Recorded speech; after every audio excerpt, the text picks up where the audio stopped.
Tonight I want to speak about cultivating presence. Any kind of Buddhist meditation is based on the teachings of the Buddha. And the teachings of the Buddha are recorded in Pali Sutta, or in Sanskrit Sutra. These are the memorized discourses. So any kind of meditation method that claims to be Buddhist should be able to trace its lineage back to one or more of these sutras. And there are two sutras in particular in which the Buddha speaks about meditation. Well, he speaks about meditation a lot, but there are two sutras specifically on meditation which are quite central.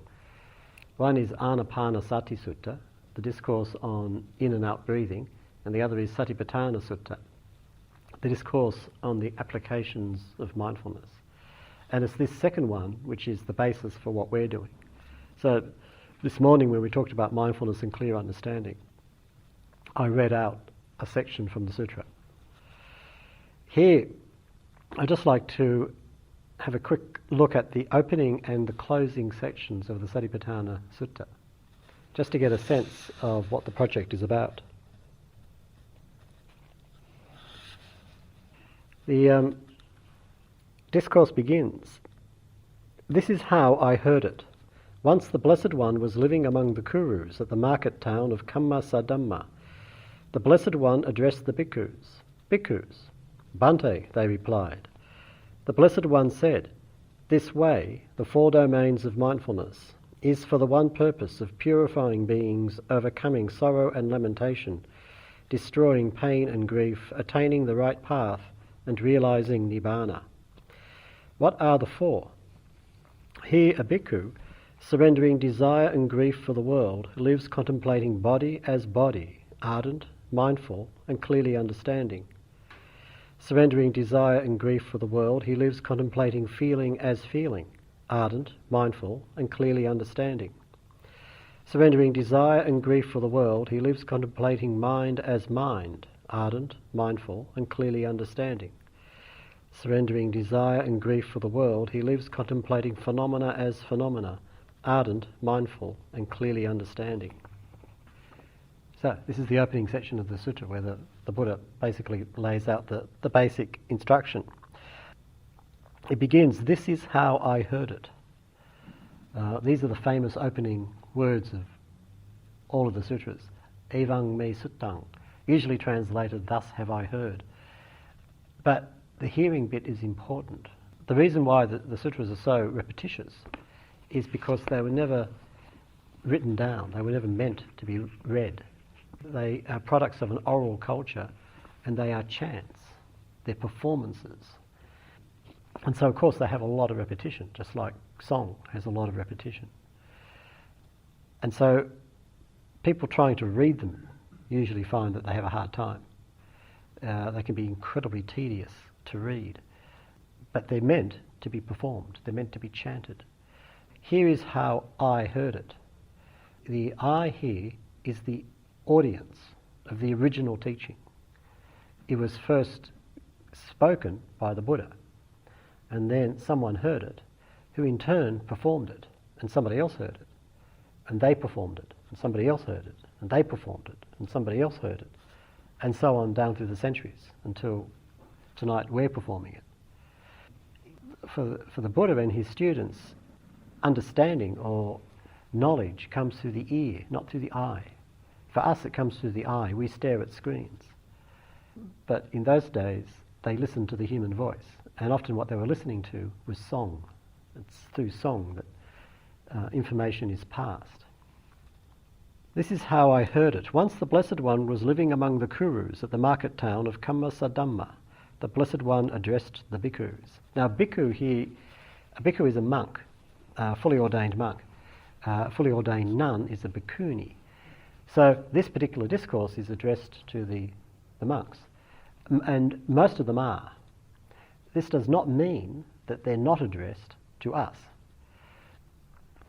First of all, the Buddha lived in a patriarchal, hierarchical society. So when he was addressing a mixed audience, he would always address the person or the group who are at the top of the hierarchy in that particular group. So if he was addressing lay people and the king was there, the discourse would be addressed to the king. If he was talking to lay people and a wealthy householder was there, then it would be addressed to the wealthy householder, and so on. But it meant everybody present. Secondly, and most importantly, the word bhikkhu, which literally means beggar, but can be translated as monk, has two quite distinct meanings: Vinaya meaning and Sutra meaning. Vinaya means the monastic discipline, the rules. And these rules are relevant for monks and nuns. They're not relevant for us as lay people. So the meaning of bhikkhu in terms of Vinaya is a monk or a nun. But in Sutra, the meaning of bhikkhu or bhikkhuni is any serious practitioner. So anyone genuinely committed to the practice is a bhikkhu or a bhikkhuni in Sutra meaning. So this, by bhikkhu here, really the Buddha is saying practitioners, all practitioners, ordained, not ordained, male, female, everybody. So this discourse is addressed to us. And he says, this way, the four domains of mindfulness is for the one purpose of purifying beings, overcoming sorrow and lamentation, destroying pain and grief, attaining the right path, and realizing nibbana. He begins with purpose. This is for the one purpose. This way is for the one purpose. And he lays out a series of graded developments from the purification of the mind through to nibbana, or in Sanskrit nirvana, which is the ultimate goal of Buddhist practice. And this expression, this way is for the one purpose. In Pali, the term is ayang ekkayano maggo. This ayang, maggo, path, which is ekkayana. Ekkayana means literally one direction. So it's variously translated. You could translate it this way, this path has one direction. It's heading this way, towards nibbana. Or you could translate it in terms of purpose. It's for the single purpose, the one purpose of the liberation of the mind, of the heart. So the Buddha is quite explicit about what this is for. It's for the liberation of the heart. It's for attaining what he called nibbana, or in Sanskrit nirvana. But it's interesting that he begins with purpose, because that's where we all begin. I'm endlessly fascinated by the question, why, when I turn up to teach a retreat, there are people here who want to do it. I mean, what are you doing here? What is it you want? We all want something. We came here because there's something that we want. We have some purpose in mind. What is that purpose? What is it? What brings us here? What are we after? And this is really important, because it is what brings us here. It is what gets us engaged with this rather bizarre activity. And it's an unusual activity. There's not so many people in Perth this weekend sitting on cushions contemplating their navels. It's a minority activity. So what is our purpose? And people have different purposes. It's not that there's one purpose. There's maybe as many purposes as there are people.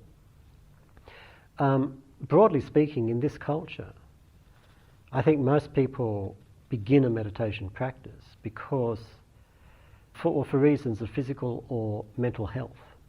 Meditation has now been scientifically proved to be good for us. And the charts are on the wall and the studies are in, and there's no doubt about it. And so often this is what draws people in. Particularly emotional well-being is a preoccupation with the Australian middle class, who are the people who turn up here. So not many people come to a meditation retreat because they actually want to get enlightened.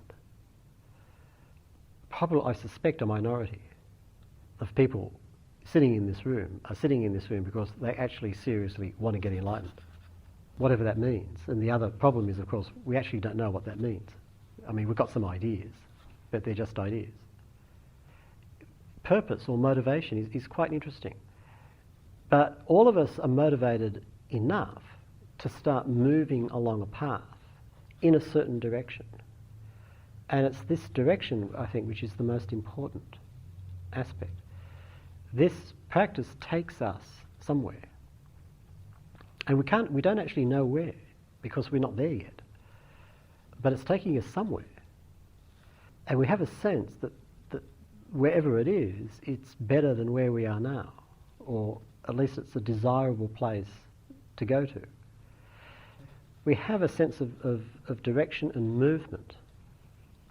And the purpose that we have develops over time. Purpose is not something which is fixed. It's something which changes and matures over a period of time. We begin with one purpose and then years later might suddenly realise, well, come to think of it, it's changed. I know when I started meditation, at the time I hadn't read this saying of Freud, but I think I would have agreed with him that I just wanted to move from neurotic misery to normal unhappiness. You know, I would have been quite happy for, just plain normal everyday unhappiness. And that's what got me going. And then years later I realised, wait a minute, normal unhappiness isn't good enough. There's something more. There's further to go. There's something more that attracts me, that pulls me forward. And so it goes on. It's an ongoing, deepening process.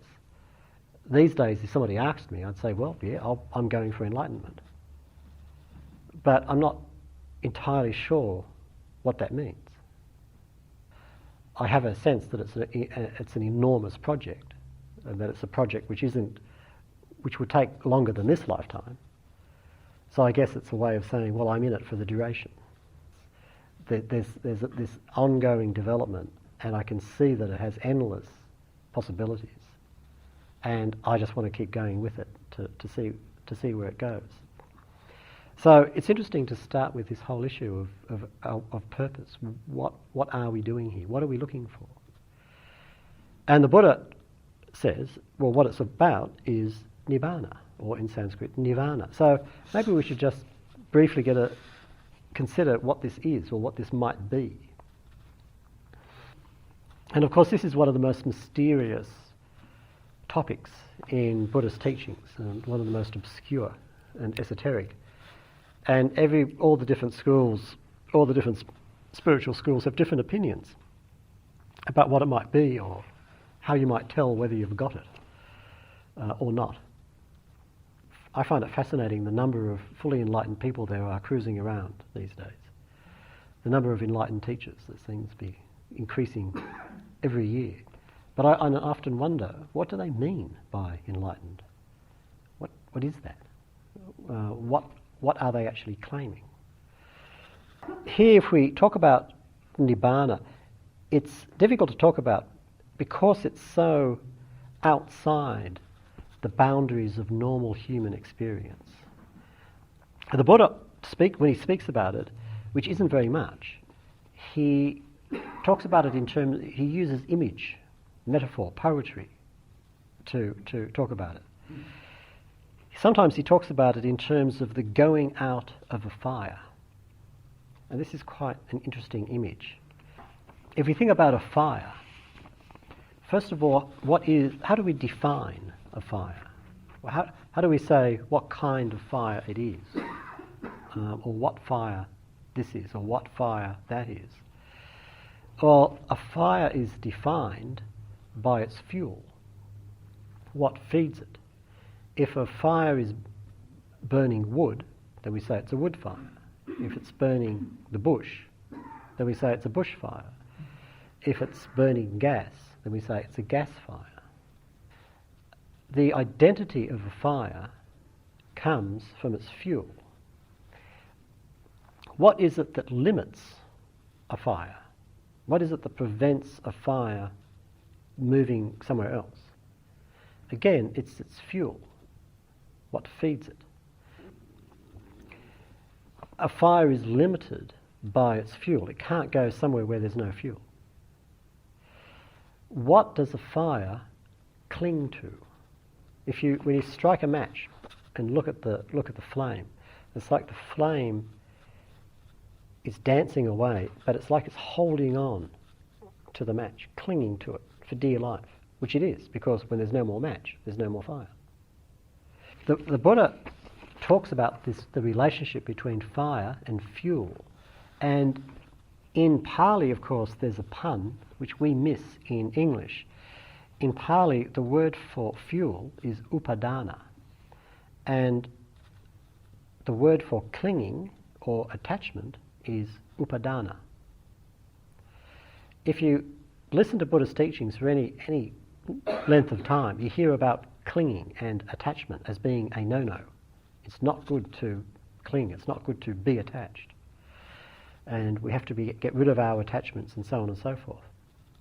The basic image that the Buddha is putting out here is an attachment or a clinging is something which feeds a process. What it feeds a fire. Now a fire is hot and restless. A fire is always moving and it's burning. And the Buddha is saying, we are on fire. We are burning. We're hot with fears, desires, frustrations, ambitions, and so on and so forth. So we're burning up, and we're restless, never still, always moving, trying to, grabbing this, pushing away that, trying to organize the other, and so on and so forth. When we come in to start meditating, sit down and be still. And we find it's incredibly difficult because we're not still. Even if the body is still inside, there's a lot of agitation going on, which is why the mind can't settle down. The mind is on fire. It's burning. We are burning. But a fire burns only as long as there's fuel, something to feed it. The fuel that feeds our fires is attachment or clinging. Now, clinging has two sides to it. When the Buddha talks about desire, he always obviously includes the shadow of desire, which is aversion. If I want this, I don't want that. If there's one, there's the other. If there's an aversion, there's a desire. If there's a desire, there's an aversion. If I want it to be warm, I don't like the cold. If I want it to be cooler, I don't want the heat. If there's one, there's the other. So desire has a very broad meaning. It's the way that we are pushed around by what we like and dislike, what we want and don't want. As long as we're being pushed around like this, then we are restless and hot. And this fire is being fed by these attachments. Also, we are defined by our attachments. We are what we cling to. I have a certain fixed view of who I am, which revolves around what I like and what I don't like. I like a certain lifestyle, which is why I do this job. If I liked working in an office with a nice shirt, tie, regular salary, then I wouldn't be doing this job. I'd be doing something else. Our desires, our drives define us. We are our drives. We construct a certain kind of life based on certain kinds of desires and aversions. And we define ourselves in terms of this life, this kind of life. So, I know who I am because I know what I like and what I don't like. I'm quite clear about that. We are defined by our drives. And so, when the Buddha is talking about fire, He's talking about something which is driven, agitated, always hanging on to something, and narrowly defined in terms of what it's hanging on to. And this is the normal human condition. What happens when the fire goes out? What happens if we stop putting fuel onto the fire? Well, eventually the fire burns down and it disappears. What happens then? What happens to me when I am no longer clinging to anything, therefore no longer restricted by anything, no longer defined by anything, no longer limited by anything? What happens then? What is that? For the Buddha, it's actually something, a condition which is real, which exists, but which cannot be spoken of. Because as soon as you use words, you've got limits and definitions. But a heart which is not limited and not defined, there's nothing to say, except to speak in poetic terms. Such a person, the fires have gone out. And of course this is the awakened one. Awakened beings, they are people for whom the fires have gone out. And so there's nothing at all that they're restricted by, and therefore nothing by which you can define them. And of course this is a process. A fire can be raging. If we stop putting the fuel on, it starts to die down. It's still there, but it's dying down.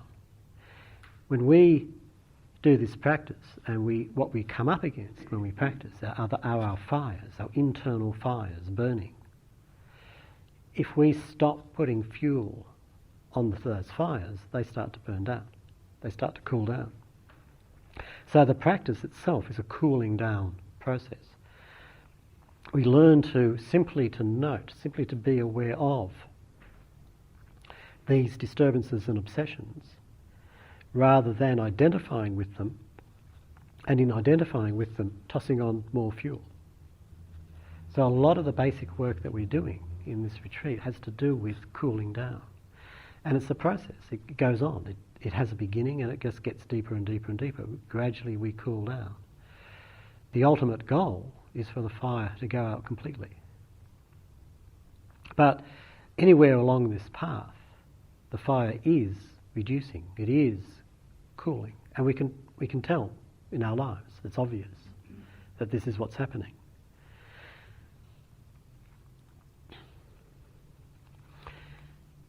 Part of this burning we can see in the way that we normally relate to experience, which is we're constantly assessing and judging experience in terms of what is this for me?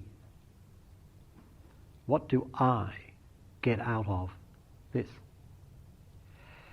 So I come to a meditation retreat. What's in it for me? You know, something as basic as there's an announcement, there's vacancies for yogi jobs. And so the thought pops up, should I put my hand up? But then the next thought pops up, but what's in it for me? You know, it's the way that we relate to experience all the time. When we have that relationship to the experience, we are being driven by what the Buddha calls tanha, usually translated craving. Literally it means thirst. All of us suffer from this unquenchable thirst. It's like at the core of our being there's a black hole. And we keep grabbing onto things to throw into that hole, to fill it up, so that we feel okay. But we never actually succeed. It doesn't matter how much we get, what we do, there's still that sense of dissatisfaction, of not good enough yet. And so we're constantly struggling to get something in order to satisfy ourselves. This is thirst or craving. And it too has this restless quality to it, and a constant manipulation of experience, a constant judging and manipulating of experience. Is this going to do the job? Is this what I have to get? Is this what I have to grab onto? In this practice, what we're doing is training ourselves to cease that relationship. We're training ourselves to experience what happens simply as what happens. It's just what it is. Without judging it, without imposing on it, without manipulating it, just this is what it is. As we do this, and as the practice matures, we begin to get a sense of what it might be to live without this sense of chronic anxiety and interference. The Buddha, later on in the Satipatthana Sutta, the Buddha describes this as living independently without clinging to anything in the world. Living independently, being free, in other words. So the key value underlying the Buddha's project is freedom. And what prevents freedom is this constant disturbance, obsessive thirst, craving, clinging, attachment, wanting, based on this sense of inadequacy, that it's not good enough. What's happening now isn't good enough. I have to do something to it to make it good enough. So what we work with in our practice is precisely what the Buddha calls craving and attachment.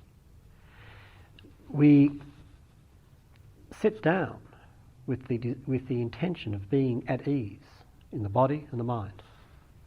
We discover that we can't do it, that there's something getting in the way. It's the fires, they're burning. And the fires burn in the form of our distracting thoughts, stories, aversions, obsessions, projects, desires, and so on. All the stuff that keeps bubbling up that prevents us from being at ease with this situation right now. And when we look closely, we can see that underneath that there's this sense of driven want that drives the whole thing. And this is tanha, craving or thirst.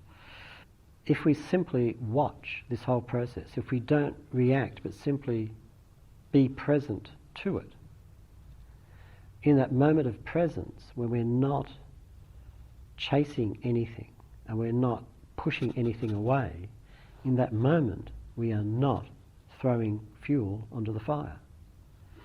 The fire is burning, but it's burning itself out. And when the fire dies down, what emerges is nibbana. And it's a natural process.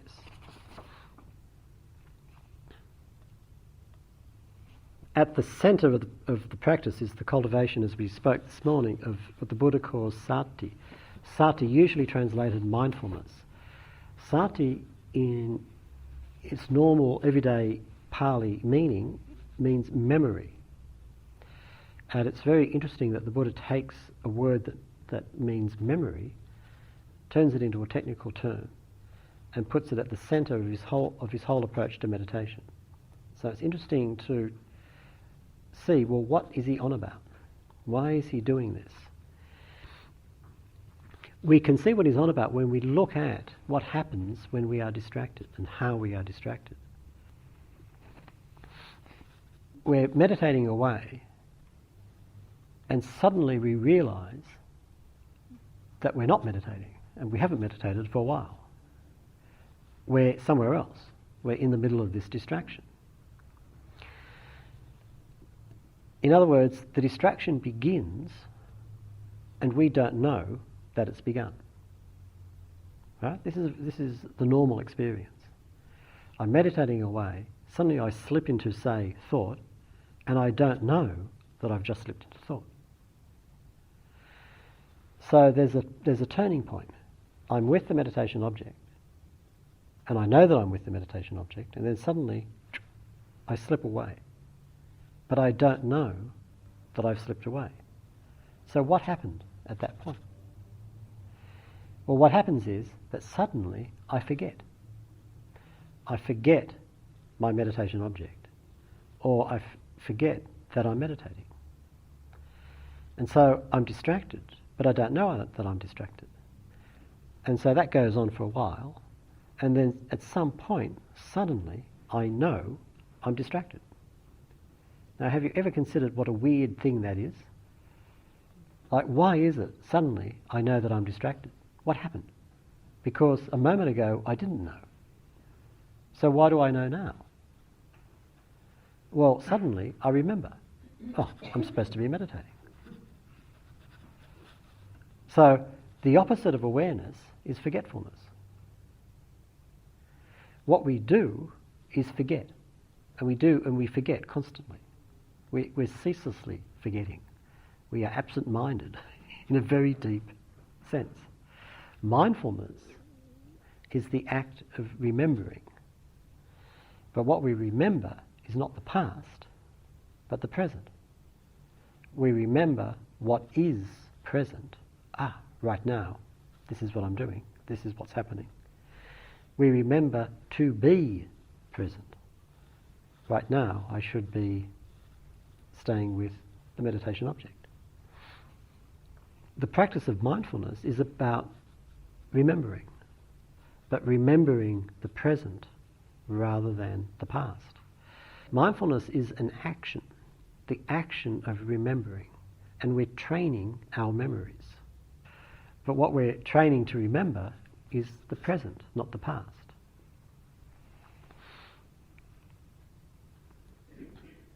Again, we get back to this really basic thing of learning to stay present. The activity, the action of staying present with whatever is going on. The method helps. I remember years ago doing a retreat with Christopher Titmuss in India. And he said, I can sum up the entire instructions for the retreat in 2 words. Be aware. And then he added, but of course, if that's all I said, you wouldn't be very satisfied. And of course we wouldn't be. It's like, what? Be aware of what? How? What do you mean? What do I do here? So we need to fill in the gaps. So you get methods and techniques and technical tricks, and if that happens, try this, and blah-de-blah-de-blah-de, and so on it goes. But really, it's incredibly simple. It's just staying present. It's just remembering this is happening now. It's useful to always bring it back to its essential simplicity. So the Buddha describes the practitioner who's doing this practice. Well, first of all, there are 4 domains of mindfulness. In Pali, the term is Satipatthana. Sati is mindfulness. Satipatthana is a compound word which has 2 meanings depending on which way you read it. And it's meant to be read in both ways. The Buddha played with words, and he exploited ambiguities. In Pali you have Satipatthana, and it could be either Satipatthana or Satipatthana. Both work. If it's Satipatthana, it refers to the domains or the foundations of mindfulness. It refers to what we are mindful of. And there are 4 domains: body, feeling, mind, phenomena, which we'll go through later in the retreat. Satipatthana refers to the activity of being mindful, establishing mindfulness, applying mindfulness. And it's applied in 4 ways: the contemplation of the body, the contemplation of feeling, the contemplation of the mind, contemplation of phenomena. Here I translate it as the domains, and often you see it, the foundations of mindfulness, and it's translating what to be mindful of. But these 4 domains are basically code for all experience, everything.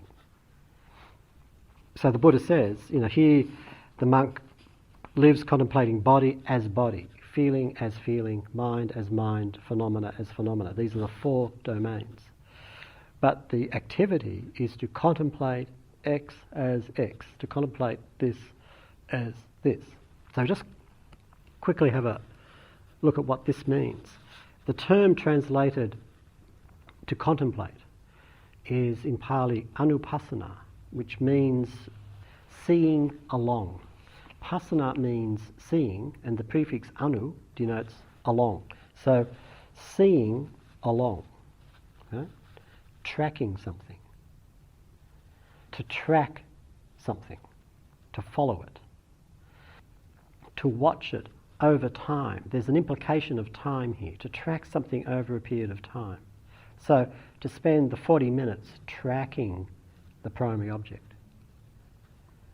in the sitting, in the walking and so on, to spend periods of time following a particular aspect of experience. What is it doing now? What's it doing now? Checking it out. So when we track something, when we follow something, we get to know what it does. We understand its behaviour, how it moves, where it goes. Sometimes it hides and then it comes back again. Sometimes we lose it, then we find it again. So tracking, contemplating. In the first domain, contemplating body as body. Body here means all physical experience. So to contemplate body as body, what does that mean? It means to see the experience as just the experience, nothing else. Contemplating body as body. I notice that there's a strong sensation in my ankle. What would it mean to not contemplate body as body? It would be, there's a painful sensation there. Oh my God, it hurts. Good Lord, this is terrible. I've got to sit here for another 30 minutes. What if I injure myself? But I'm not supposed to move. It would be embarrassing if I moved. Everybody would know if I moved. But I have to move. But I don't want to move. But I've got to move soon because it's going to fall off. It's awful. I can't stand it anymore. And so on. Bloody, bloody, bloody, bloody, bloody. This is not contemplating body as body. Contemplating body as body is noticing, painful sensation, throbbing, heat, pressure. Contemplating mind as mind is aversion, anxiety, wanting to move. It's just, this is what's happening. It's just what it is. It's just an experience that comes and goes. Staying with experience without throwing stuff into it, without projecting into it, without making something out of it, but just, this is what the experience is, that's all. This is to contemplate something as something, to track it over a period of time and just to see it exactly as it presents. Nothing added, nothing extra. So to track something as it presents is hard enough, but not putting anything extra on it, that's really hard, because that's what we do all the time. Here, a practitioner surrendering desire and grief for the world lives contemplating body as body, ardent, mindful, and clearly understanding. Surrendering desire and grief for the world.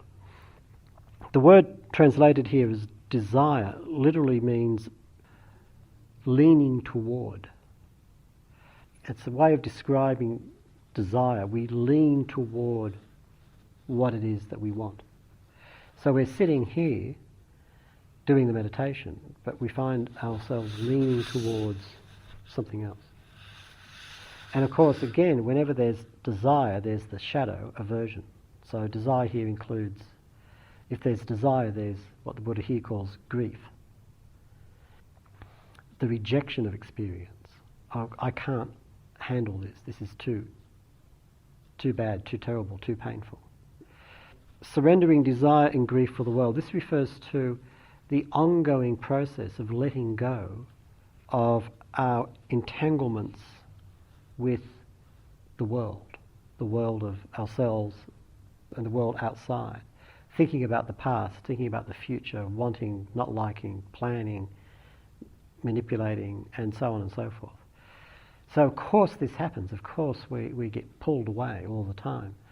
But the practice involves surrendering this, letting it go. Just drop it, keep on dropping it. So surrendering desire and grief for the world, the practitioner lives contemplating body as body.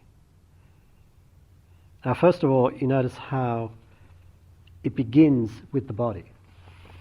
This is the first domain.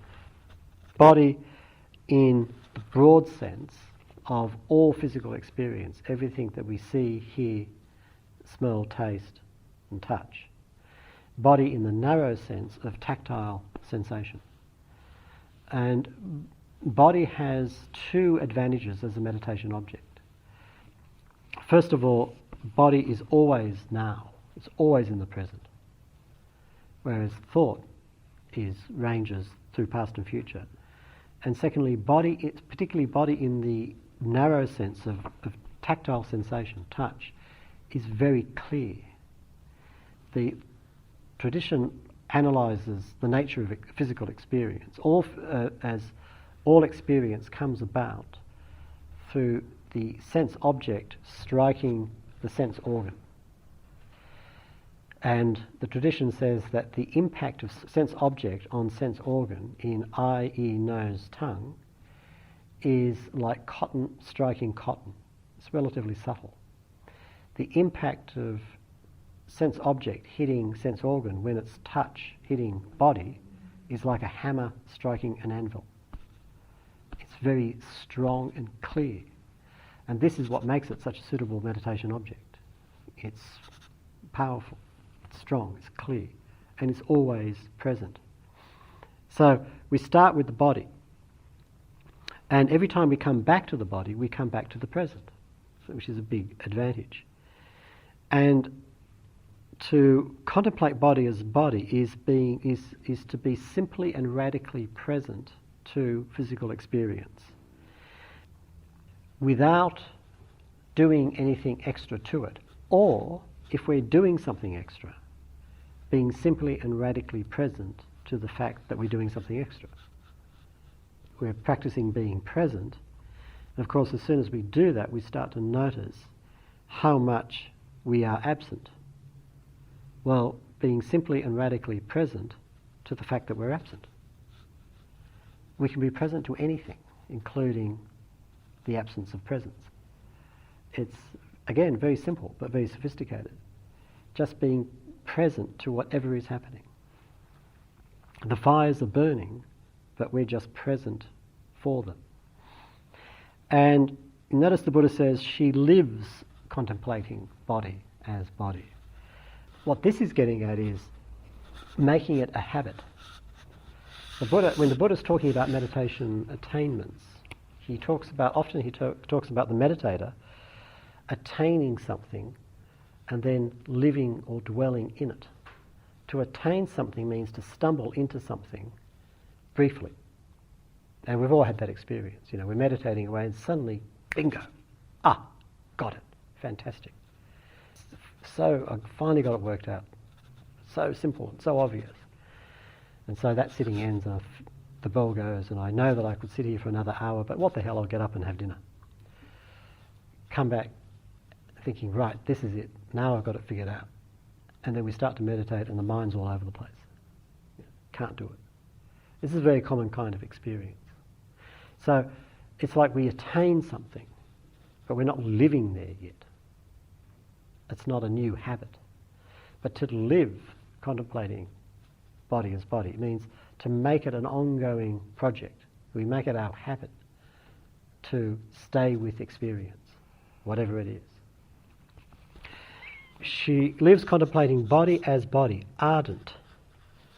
Now, ardent here describes or refers to the passion required to do this practice. In other words, it refers to desire. And desire is very important. Again, it's like very similar to motivation. What is it that brings us here?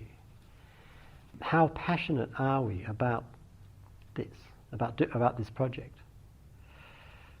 We need to be passionate, otherwise we wouldn't do it because it's too hard. So ardency, to be really prepared to really go for it.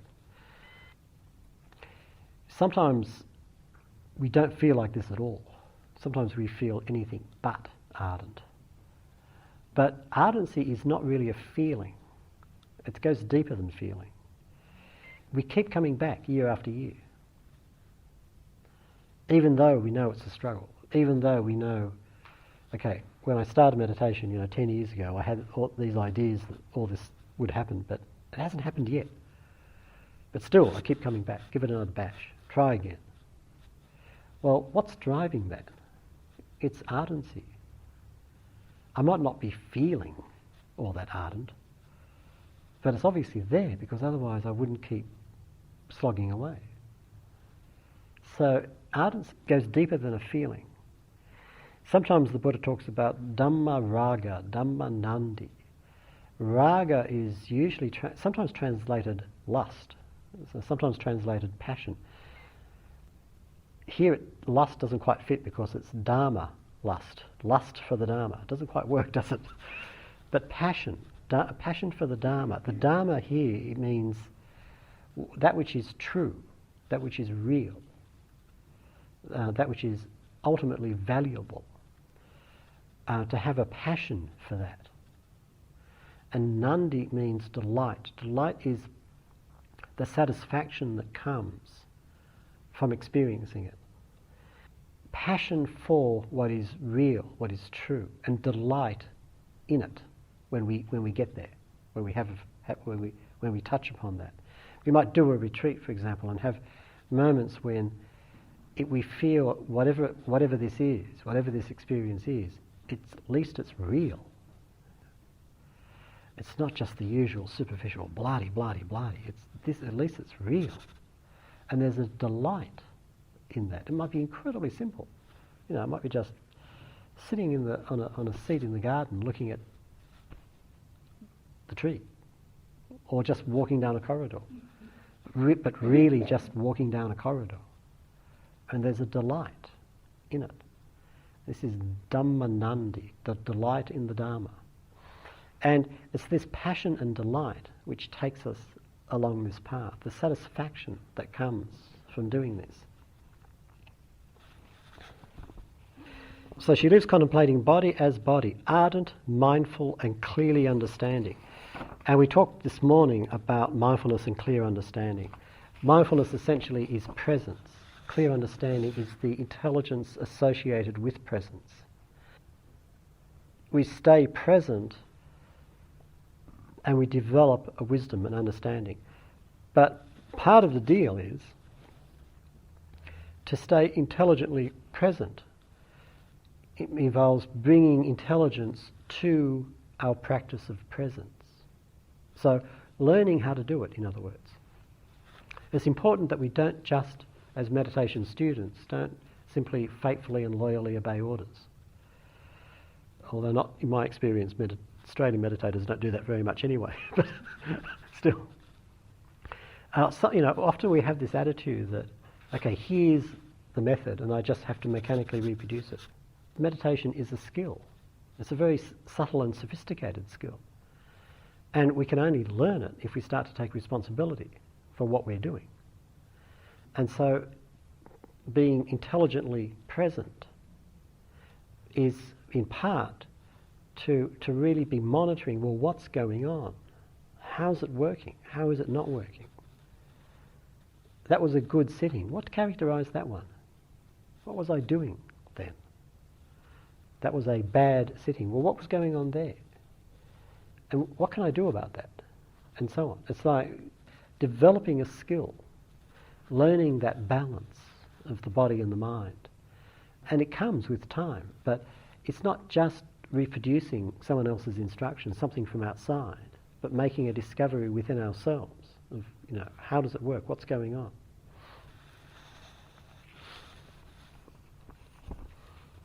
So this is the Buddha's opening instructions in the discourse.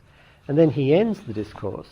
The sutra goes on for quite a while, and we won't get through it in 1 week. But I just want to skip to the end because I find it quite interesting. One of the questions that often arises among the meditators is, how long does it take? It's a very pragmatic question. After all, I'm quite busy. I've managed to get a week off work, which is quite an accomplishment. And I'm in a hurry, thank you very much. I haven't got time to waste. I'm not going to retire into a monastery and spend the next 30 years doing this. I want results, and I want them reasonably quickly. After all, I've given up the opportunity to go to an enlightenment weekend. I'm spending a whole week here. So how long does it take? When do I get the result? And the Buddha rarely, very, very rarely, addresses this kind of issue. But in Satipatthana Sutta, he does, at the end of it. He raises the question and answers it. So I'd just like to go through his answer to this question. He says, truly, whoever practices these 4 domains of mindfulness like this for 7 years can expect one of 2 results, either perfect insight here and now, or if a touch of clinging remains, the state of non-return. Perfect insight here and now means full enlightenment, or if a touch of clinging remains, that's the state of non-return, that's the 3rd stage of enlightenment. So it only takes 7 years. And then he says, forget about 7 years. Whoever practices these 4 domains of mindfulness like this for 6 years can expect one of 2 results, either perfect insight here and now, or if a touch of clinging remains, the state of non-return. Forget about 6 years. Whoever practices these 4 domains of mindfulness like this for 5 years, 4 years, 3 years, 2 years, 1 year, can expect one of 2 results, either perfect insight here and now, or if a touch of clinging remains, the state of non-return.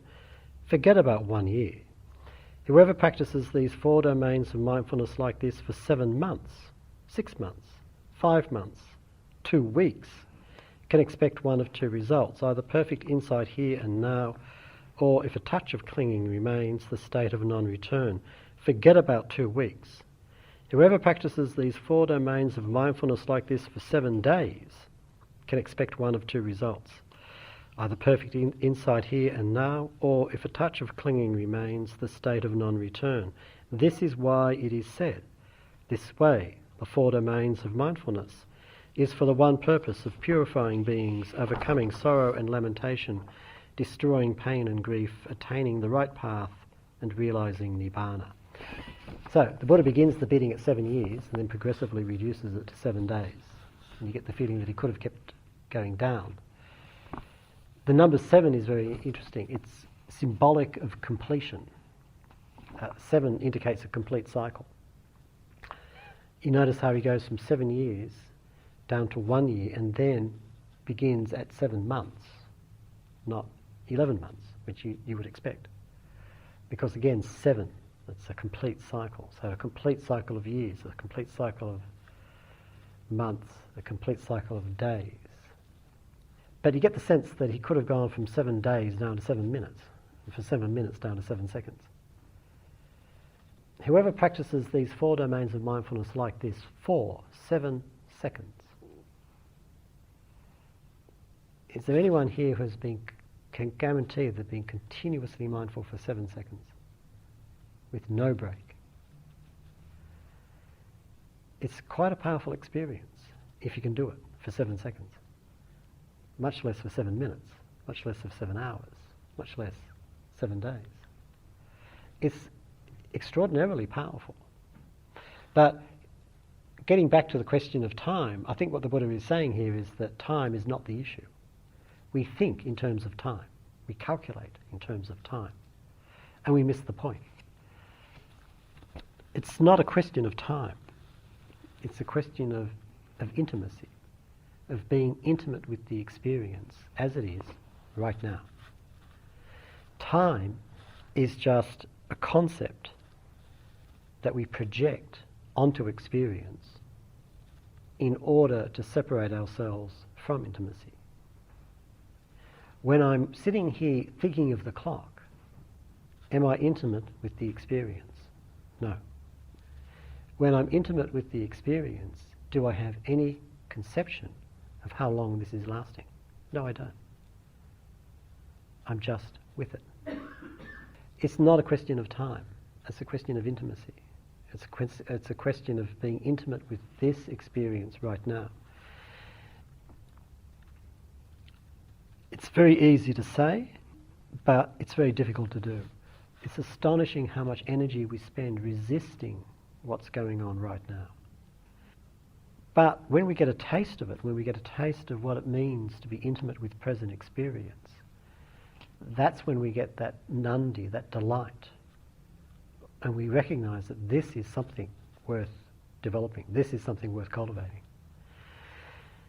And we realize, of course, that what we are present to is not the issue. What's important is presence. We use the method, we train ourselves to be present to certain aspects of experience, the breathing, the walking, and so on. But fundamentally, that's not what it's about. What it's about is simply being present to whatever is happening right now. Okay, and that's more than enough for tonight. So thank you.